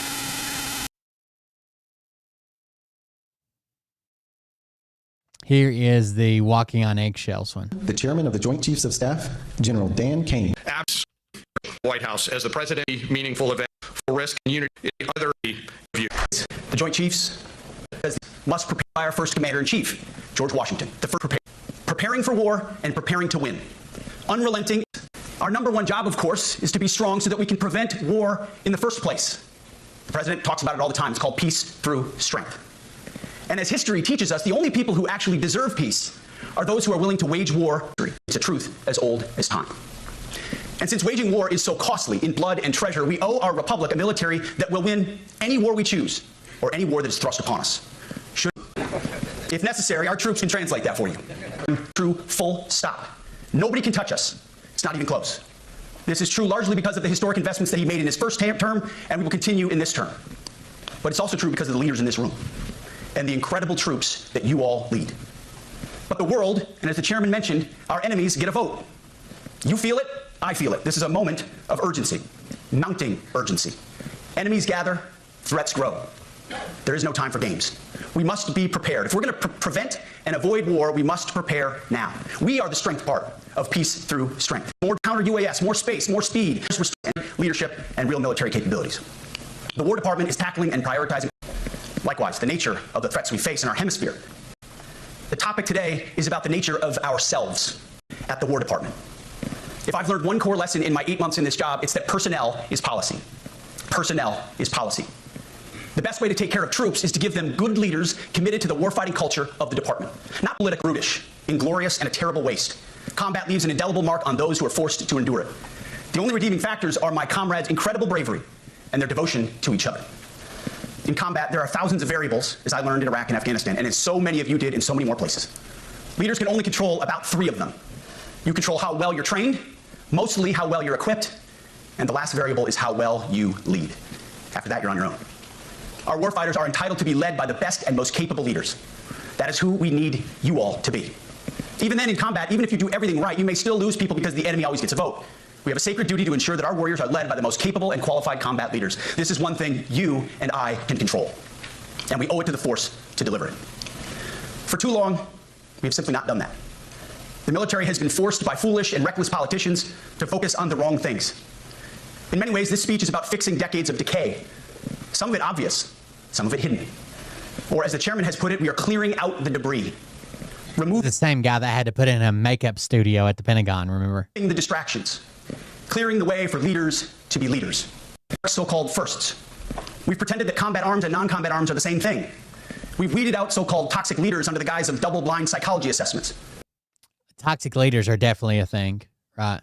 And they affect your retention. People go in, they get shitty fucking leaders who don't want to help them grow, who just want to fucking dole out the standards and fuck off or whatever. They get shitty leaders who fucking play favoritism and shit like that and just do retarded shit, and then they don't want to stay in anymore. And experience is something you can't get back. Promoting risk-averse, go-along-to-get-along conformists instead. You name it, the department did it. Foolish and reckless political leaders set the wrong compass heading, and we lost our way. We became the woke department, but not anymore. Right now, I'm looking out at a sea of Americans who made a choice when they were young men and young women to do something most Americans will not, to serve something greater than yourself, to fight for God and country, for freedom and the Constitution. You made a choice to serve when others did not, and I commend you. You are truly the best of America.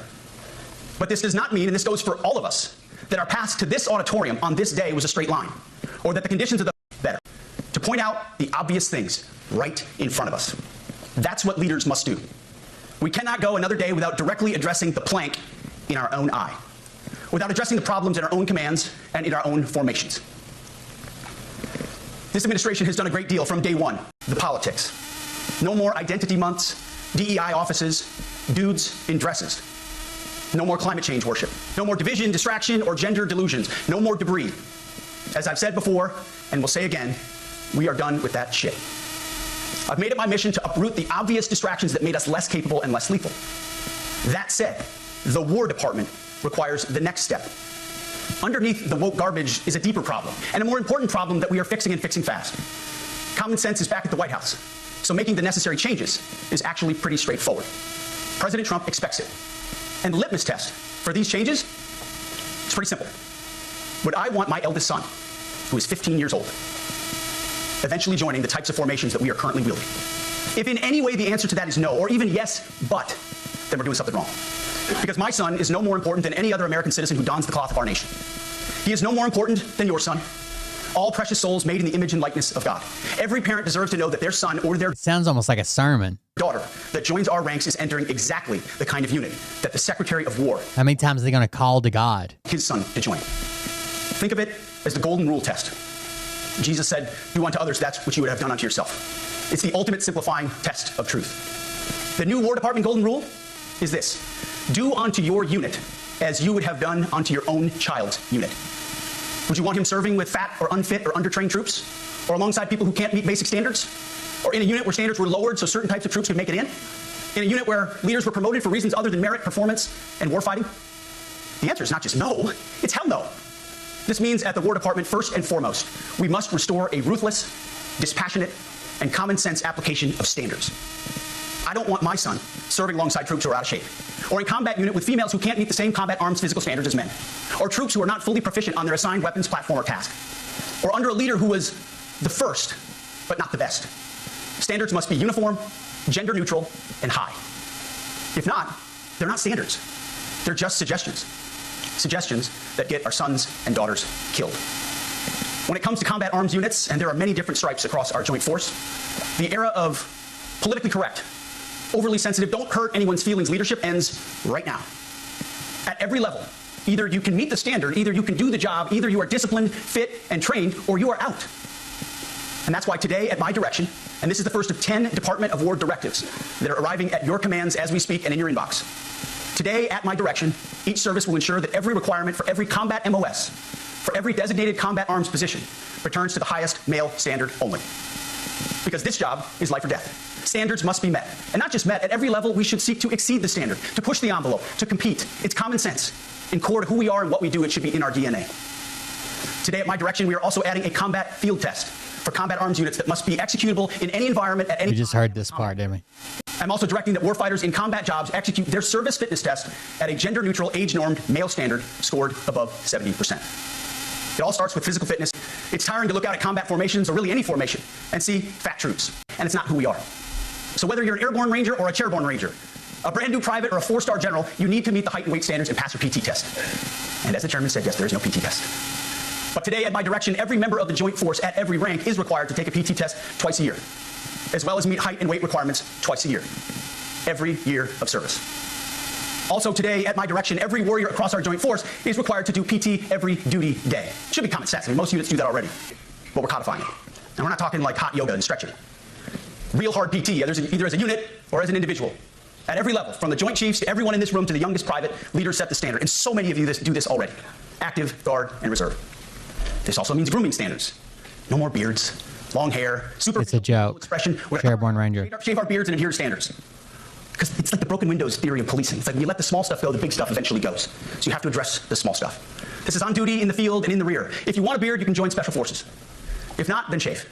We don't have a military full of Nordic pagans. But unfortunately, we have had leaders who either refused to call BS and enforce standards, or leaders who felt like they were not allowed to enforce standards. This is gonna unfairly target black people, of course. Both are unacceptable. And that's why today, at my direction, the era of unprofessional appearance is over.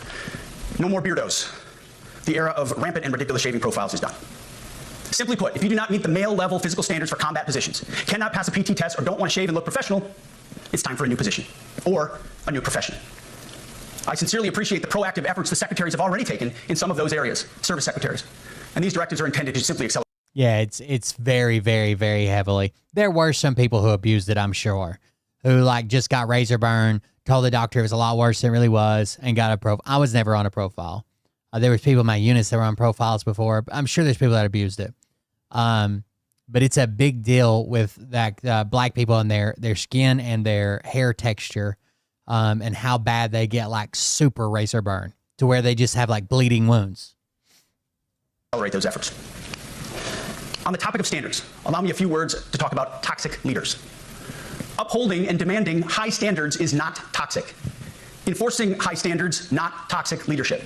Leading warfighters toward the goals of high, gender-neutral, and uncompromising standards in order to forge a cohesive, formidable, and lethal Department of War is not toxic. It is our duty, consistent with our constitutional oath. Real toxic leadership is endangering subordinates with low standards. Real toxic leadership is promoting people based on immutable characteristics or quotas instead of based on merit. Real toxic leadership is promoting destructive ideologies that are an anathema to the Constitution and the laws of nature and nature's God, as Thomas Jefferson wrote. There's plenty of toxic leadership, and it's not that it's not real. There's plenty of toxic leadership in the military. The definition of toxic has been turned upside down, and we're correcting that. That's why today, at my direction, we're undertaking a full review of the department's definitions of so-called toxic leadership, bullying, and hazing, to empower leaders to enforce standards without fear of retribution or second-guessing. Of course, you can't... Without fear of retribution. So do what you want without fear of retribution. Like nasty bullying and hazing. We're talking about words like bullying and hazing and toxic. They've been weaponized and bastardized inside our formations, undercutting commanders and NCOs. No more. Bullying and hazing's back. Setting, achieving, and maintaining high standards is what you all do. And if that makes me toxic, then so be it. The reason these policies came along, like, I'll agree that some bullying and hazing probably good, right? A certain level. The reason that we had to eliminate it is because naturally people take it too fucking far. So we said some bullying and hazing's good. They take it to the next fucking level. doing crazy shit, sexual shit, getting people fucking killed and hospitalized. So then we had to say no bullying and hazing. So now we're bringing it back and saying, oh, well, so a certain level of bullying and hazing is fine and you can't report it or you'll get in trouble or you'll be the one to, you can't report it anonymous. So you'll be the one who gets in trouble when they have the investigation. And then people are going to get fucking hospitalized and killed. But there is some bullying and hazing mentality that is good, right? When I was in basic training, they used to do these things and it worked for a lot of people where like the kind of like, well, you're fucked up. So you're letting all these other people down and you can't do this and you're doing this and everybody's going to stand here and watch you and everybody's going to be here until you do this because the weakest part of the chain, is the part that breaks and you're part of this unit. But some of that's fine. There's a whole nother category of steel that's way too fucking far. Today, at our direction, we're ensuring that every service, every unit, every schoolhouse, and every form of professional military education conduct an immediate review of their standards. Now, we've done this in many places already, but today it goes across the entire Department of War. Any place where tried and true physical standards were altered, especially since 2015 when combat arms standards were changed to ensure females could qualify, must be returned to their original standard. Other standards have been manipulated to hit racial quotas as well, which is just as unacceptable. This too must end. Merit only. The president talks about it all the time. Merit-based. Here are two basic frameworks. The two least qualified people ever in their fucking positions, Pete Hegseth and Donald Trump, ever in the history of this fucking planet, are talking about merit-based positions. I urge you to pursue in this process. Standards I call, my staff's heard all about them, the 1990 test and the E6 test. The 1990s test is simple. What were the military standards in 1990? And if they have changed, tell me why. Was it a necessary change based on the evolving landscape of combat? Or was the change due to a softening, weakening, or gender-based pursuit of other priorities? 1990 seems to be as good a place to start as any. And the E6 test. Ask yourself, does what you're doing make the leadership, accountability, and lethality efforts of an E6, or frankly an 03, does it make it easier or more complicated? Does the change empower staff sergeants, petty officers, and tech sergeants to get back to basics? The answer should be a resounding yes. The E6 test, or 03 test, clarifies a lot, and it clarifies quickly. Because war does not care if you're a man or a woman. Neither does the enemy. Nor does the weight of your rucksack, the size of an artillery round, or the body weight of a casualty on the battlefield who must be carried. This, and I want to be very clear about this, this is not about preventing women from serving. But it will. We very much value the impact of female troops. Our female officers and NCOs are the absolute best in the world. But when it comes to any job... I'm not doing this for this reason, but I know exactly the outcome it's going to have. ...requires physical power to perform in combat, those physical standards must be high and gender neutral. If women can make it, excellent. If not, it is what it is. If that means no women qualify for some combat jobs, so be it. That is not the intent, but it could be the result, so be it. It will also mean that weak men won't qualify because we're not playing games. This is combat. This is life or death. As we all know, this is you versus an enemy hell-bent on killing you. To be an effective, lethal fighting force, you must trust that the warrior alongside you in battle is capable, truly physically capable of doing what is necessary under fire. You know this is the only standard you would want for your kids and for your grandkids. Apply the War Department Golden Rule, the 1990 test, and the E6 test, and it's really hard to go wrong. Third, we are attacking and ending the walking on eggshells and zero defect command culture. A risk-averse culture whose officers execute not to lose. Risk-averse culture, meaning I probably shouldn't do that because that's sexual harassment. Fuck that. Instead of to win. A risk-averse culture. He talks about the warrior ethos. The warrior ethos is I will always play submission first. I will never accept defeat. I will never quit, and I will never leave a fallen comrade. That's it. Culture means NCOs are not empowered to enforce standards. Commanders and NCOs don't take necessary risks or make tough adjustments for fear of rocking the boat or making mistakes. A blemish-free record is what peacetime leaders covet the most, which is the worst of all incentives. We, as senior leaders, need to end the poisonous culture of risk aversion and empower our NCOs at all levels to enforce standards. Truth be told, for the most part, we don't need new standards. We just need to reestablish a culture where enforcing standards is possible. No, you can't get out. They'll reassign you to a different job. Like if you're combat arms and can't pass something combat arms, then you're going to a different fucking job. And that's why today at my direction, I'm issuing new policies that will overhaul the IG, EO, and MEO processes. I call it... Yeah, there's actually a soldier that's been featured by a couple of people that is trans, that was born female, transitioned to become male, has multiple Ranger qualified, airborne qualified, multiple combat deployments. A lot of her, the person's unit didn't even fucking know. Boom, gone, kicked out. No notice, just kicked out. No more walking on eggshells policy. We are liberating commanders and NCOs. We are liberating you. We are overhauling an inspector general process, the IG, that has been weaponized. Listen. Putting complainers, ideologues, and poor performers in the driver's seat. Putting complainers, ideologues, and poor performers. That would be the people who would file with the inspector general, right? Of course. Not the people who really were harassed or raped or fucking sodomized in a fucking hazing routine. We're doing the same with the equal opportunity and military equal opportunity policies, the EO and MEO at our department.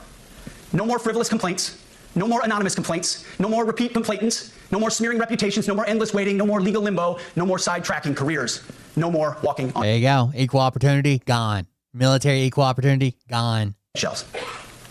Of course, being a racist has been illegal in our formation since 1948. The same goes for sexual harassment. Both are wrong and illegal. Those kinds of infractions will be ruthlessly enforced. But now you always have to fear backlash. The reason we have anonymous complaints is to reduce backlash on whistleblowers, right? Now, just fuck you. But telling someone to shave or get a haircut or get in shape or to fix their uniform or to show up on time or to work hard, that's exactly the kind of discrimination we want. We are not civilians. You are not civilians. You are set apart for a distinct purpose. So we as a department need to stop acting and thinking like civilians and get back to basics and put the power back in the hands of commanders and NCOs. Commanders and NCOs who make life and death decisions.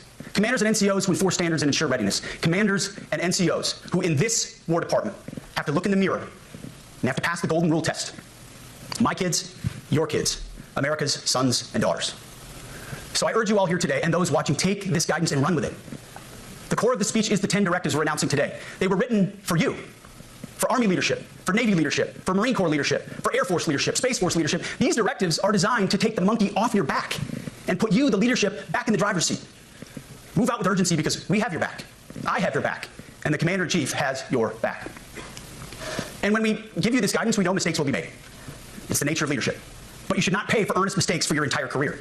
And that's why today, at my direction, we're making changes to the retention of adverse information on personnel records that will allow leaders with forgivable, earnest, or minor... What? Did you hear that? They're going to hide when if you support them and do what they want, they're going to hide all the bad shit on your record. Infractions to not be encumbered by those infractions in perpetuity. People make honest mistakes, and our mistakes should not define an entire career. Otherwise, we only try not to make mistakes, and that's not the business we're in. We need risk takers and aggressive leaders, and a culture that supports you. Fourth, at the War Department, promotions across the Joint Force will be based on one thing: merit. Colorblind, gender-neutral, merit-based. The entire promotion process, including evaluations of warfighting capabilities, is being thoroughly re-examined. We've already done a lot in this area, but more changes are coming soon. We'll promote top-performing officers and NCOs faster and get rid of poor performers more quickly. Evaluations, education, and field exercises will become real evaluations, not box checks for every one of us. Pete's kids will serve, if they serve as a publicity stunt, right? They'll be in a rear detachment unit where they're not on the front lines, they don't do this, and they'll get a bunch of photos and this and whatever, get in, get out. At every level. These same reforms happened before World War II as well. General George Marshall and Secretary of War Henry Stimson did the same thing. And we won a world war because of it. As it happens, when he started the job, Chairman Kane gave me a frame and a photo to hang in my office. A matching frame and photo hangs in his. It's a photo of Marshall and Stimson preparing for World War II. Those two leaders famously kept the door open between their offices for the entirety of the war. They worked together, civilian and uniform, every single day. Chairman Kane and I do the same. There is no daylight between us. Our doors are always open. Our job together is to ensure our military is led by the very best, ready to answer the nation's call. Fifth, as you have seen, and the media has obsessed over, I have fired a number of senior officers since taking over. The previous chairman, other members of the Joint Chiefs, combatant commanders, and other commanders. The rationale for me has been straightforward. It's nearly impossible to change a culture with the same people who helped create or even benefited from that culture, even if that culture was created by a previous president and previous secretary. My approach has been simple. When in doubt, assess the situation, follow your gut, and if it's the best for the military, make a change. We all serve at the pleasure of the president every single day. But in many ways, it's not their fault. It's not your fault. As foolish and reckless as the woke department was, those officers were following elected political leadership. An entire generation of generals and admirals were told that that they must parrot the insane fallacy that, quote, our diversity is our strength. Of course, we know our unity is our strength. They had to put out dizzying DEI and LGBTQI plus statements. They were told females and males are the same thing, or that males who think they're females is totally normal. They were told that we need a green fleet and electric tanks. They were told to kick out Americans who refuse an emergency vaccine. They followed civilian policies set by foolish and reckless political leaders. Our job, my job, has been to determine which leaders simply did what they must to answer the prerogatives of civilian leadership, and which leaders are truly invested in the woke department, and therefore incapable of embracing the War Department and executing new lawful orders. That's it. It's that simple. So for the past 8 months, we've gotten a good look under the hood of our officer corps. We've done our best to thoroughly assess the human terrain. We've had to make trade-offs and some difficult decisions. It's more of an art than a science. We have been and will continue to be judicious, but also expeditious. The new compass heading is clear. Out with the Shirellis, the Mackenzies, and the Millies, and in with the Stockdales, the Schwarzkopfs, and the Pattons. More leadership changes will be made, of that I'm certain. Not because we want to, but because we must. Once again, this is life and death. The sooner we have the right people, the sooner we can advance the right policies. Personnel is policy. But I look out at this group, and I see great Americans. Leaders who have given decades to our great republic, at great sacrifice to yourselves and to your families. But if the words I'm speaking today are making your heart sink, then you should do the honorable thing and resign. We would thank you for your service. But I suspect, I know, the overwhelming majority of you feel the opposite. These words make your hearts full. You love the War Department because you love what you do, the profession of arms. You are hereby liberated to be an apolitical, hard-charging, no-nonsense, constitutional leader that you joined the military to be. We need you locked in on the M. Not the D, the E, or the I, not the DEI or the DIE of dime. By that I mean the M, military, of the instruments of national power. We have entire departments across the government dedicated to diplomatic, informational, and economic lines of effort. We do the M. Nobody else does. And our GoFos need to master it in every domain and every scenario. No more distractions, no more political ideologies, no more debris. Now, of course, we're going to disagree at times. We would not be Americans if we didn't. Being a leader in a large organization like ours means having frank conversations and differences of opinion. You will win some arguments, and you will lose some arguments. But when civilian leaders issue lawful orders, we execute.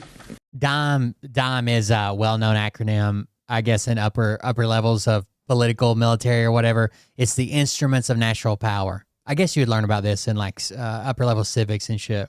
It's diplomatic, informational, military, and economic. We are professionals in the profession of arms. You also have DIME-FIL, which includes financial, intelligence, what's the L? Law enforcement. Our constitutional system is predicated upon this understanding. Now, it seems like a small thing, but it's not. This includes as well the behavior of our troops online. To that end, I want to thank and recognize the services for their new proactive social media policies. Use them. Anonymous, online, or keyboard complaining is not worthy of a warrior. It's cowardice masquerading as conscience. Anonymous, unit-level social media pages that trash commanders, demoralize troops, and undermine unit cohesion must not be tolerated. Again, O3s. Wait, they're not going to let, they're going to have somebody start a unit Facebook page? What happened to free speech? What happened to the government staying out of social media? E6s. Sixth, we must train and we must maintain. Any moment that we are not training on our mission or maintaining our equipment is a moment we are less prepared for preventing or winning the next war. The good, I don't hate everything. The good ideas I like to take away from this, there's a whole lot of bad. The good ideas, I like the combat readiness test. I like the fact that we should have a group of people that show up at what are supposed to be tip of the spear units, right? Combat arms units, and say, okay, you've got 3 days to prepare. We're going to the field. We're doing this readiness test. We bring our own OP4. We bring our own scenarios. We bring everything. And you need to pass this percentage or we're all doing remedial training. That is why today, at my direction, we are drastically reducing the ridiculous amount of mandatory training that individuals and units must execute. We've already ended the most egregious. Now we're giving you back real time. Less PowerPoint briefings and fewer online courses, more time in the motor pool, and more time on the range. Our job is to make sure you have the money, equipment, weapons, and parts to train and maintain, and then you take it from there. You all know this because it's common sense. The tougher and the higher the standards in our units, the higher the retention rates in those units. Warriors want to be challenged. Troops want to be tested. When you don't train and you don't maintain, you demoralize. And that's when our best people decide to take their talents to the civilian world. The leaders who created the woke department have already driven out too many hard chargers. We reverse that trend right now. There is no world in which high-intensity war exists without pain, agony, and human tragedy.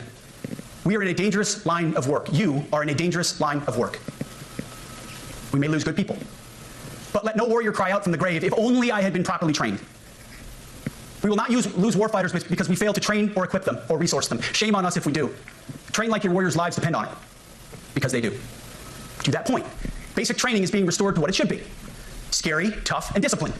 We're empowering drill sergeants to instill healthy fear in new recruits, ensuring that future warfighters... There are a bunch of units out there. Like some of the toxic traits are like, they'll foster an environment where like belittling and intimidation along with like favoritism groups. Like we put this unit down because they do this and that, and I don't like that platoon sergeant, but we got our favorite unit, like shit like that. Obviously, ought to be able to be reported, but nope. We're unleashing command.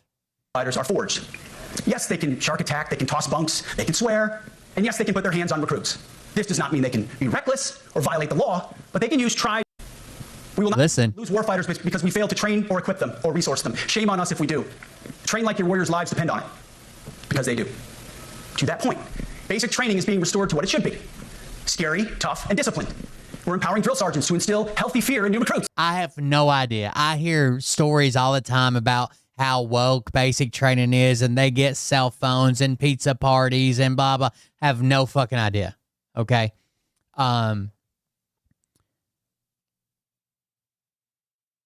When I went through, there's also an older group of veterans that'll say the same thing about when I went through. When I went through, it was pretty tough. I'll be honest with you.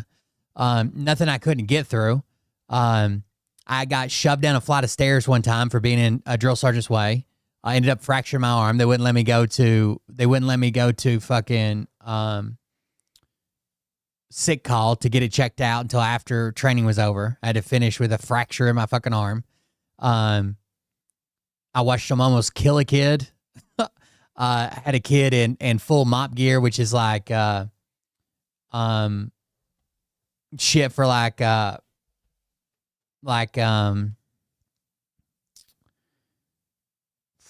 what am I trying to think of? It is gas mask and your full gear for neurological, biological, all those fucking type of attacks, right?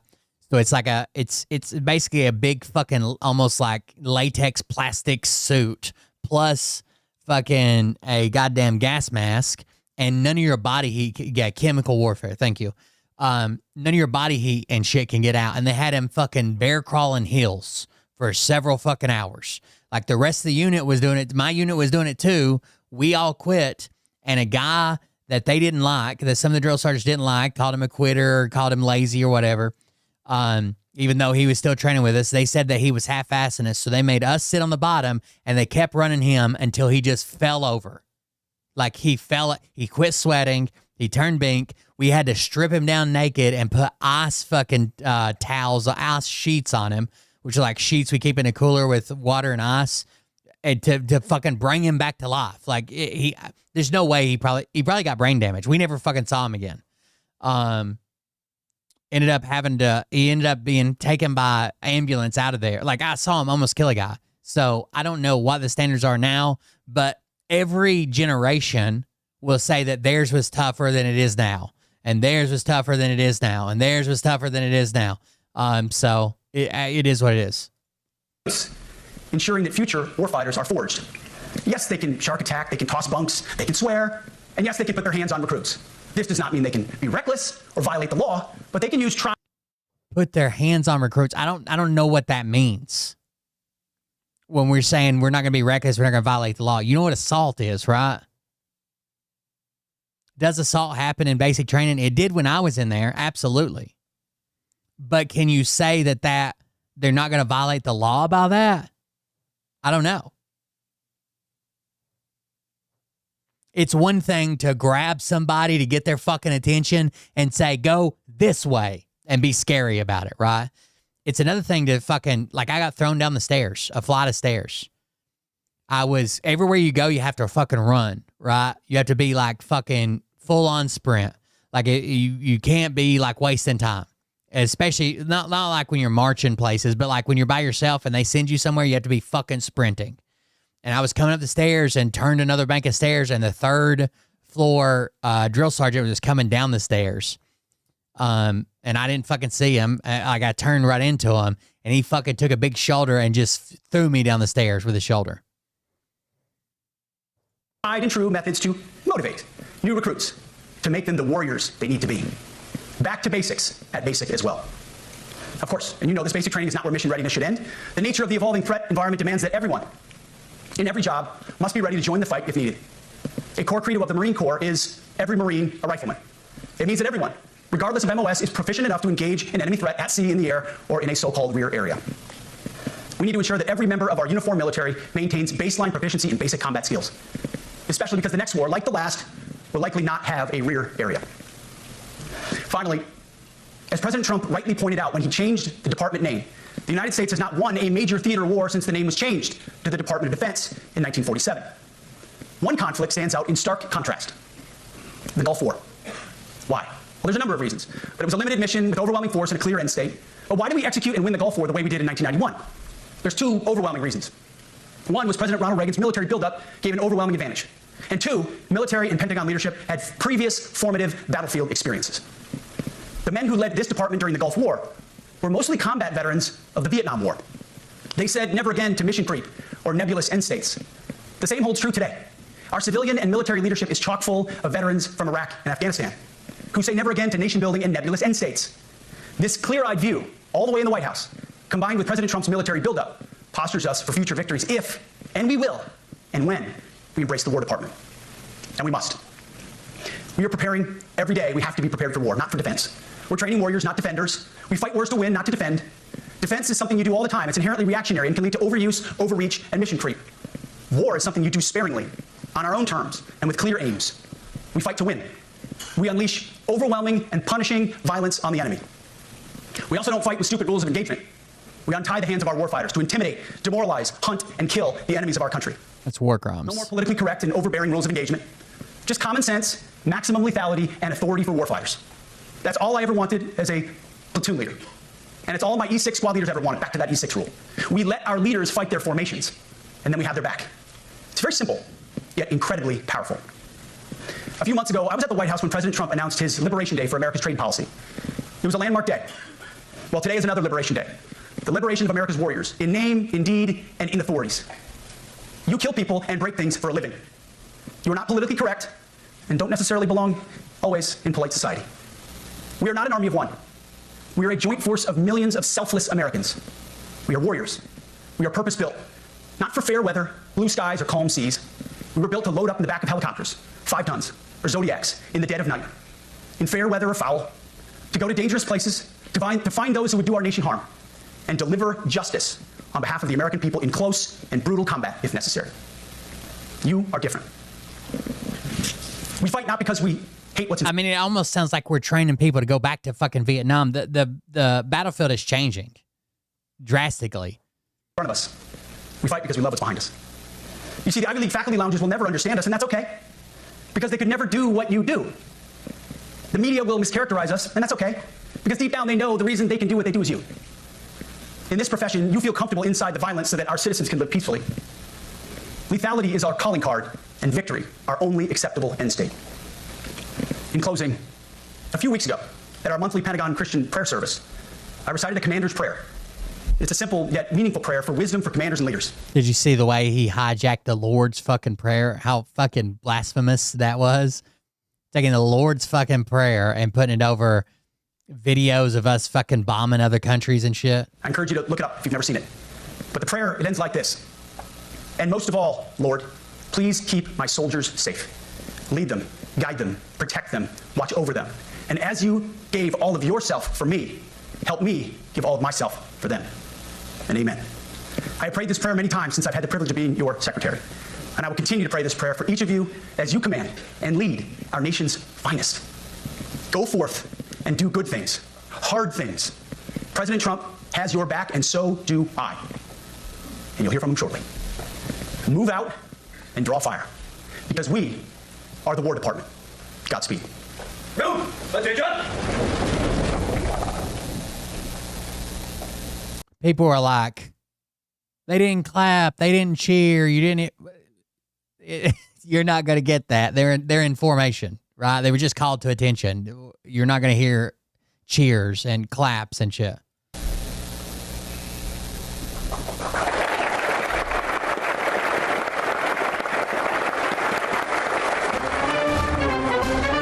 That's none of these people clapping, by the way. All right. There you go. That's it. Fucking war crimes and no anonymous reporting for rape and sexual assault, and we're going to put hands on people but do it legally, and that's somehow not assault. I don't know. Anyways, thank you guys for joining us. Thank you for being here. Seems like it's bad and getting worse, but we'll figure something out. Anyways, I've got some stuff to clear up, some family stuff over the next couple of days, so I don't know. I'll be around, I guess. We'll see. Either way, support the show if you want to at buymeacoffee.com/coldbeer. Thank you all for joining us tonight. Thank you for the support so far. And, yeah, you guys have a good night, and I'll see you on the next one.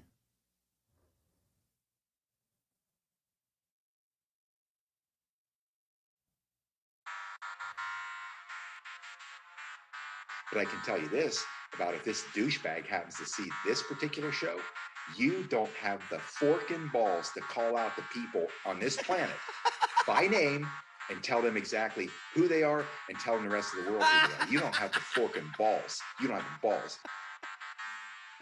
Okay, Scott. Here we go, I think I started some shit. Listen off, it's about to get lit. Get the place in the best, you know that stage is set.